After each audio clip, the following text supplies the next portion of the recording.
Have you ever wondered what the real difference is between a form and a pattern, especially when it comes to prayer? Let's break it down, Calvin style. So when John Calvin talks about the Lord's Prayer, he's not just giving us a suggestion, he's driving home the idea of form, a model that's meant to be followed closely. Think of it as a recipe handed down from a master chef.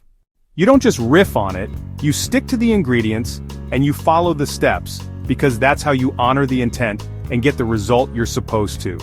The Lord's Prayer for Calvin is like that. It's a divinely designed script, meant for us to use as is, especially when we come together to worship. It keeps us on track, focused on God's glory and our real needs, so we don't wander off into prayers that miss the mark. Now what about pattern? That's more like a rough sketch, a general idea you can adapt, remix, or expand however you feel. If the Lord's Prayer were just a pattern, I'd have total freedom to change the words, switch up the order, or add my own flair. Calvin says, nope, that's not what Jesus meant. When Christ said, pray then like this, Calvin hears a clear call to use the prayer as a set form, not just a loose guideline. So here's the headline. Form is about faithfulness, pattern is about flexibility.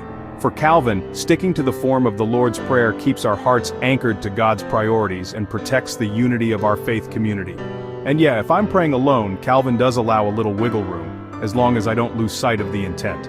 But at the core, it's about honoring the gift Christ gave us, by using it, word for word. That's the difference.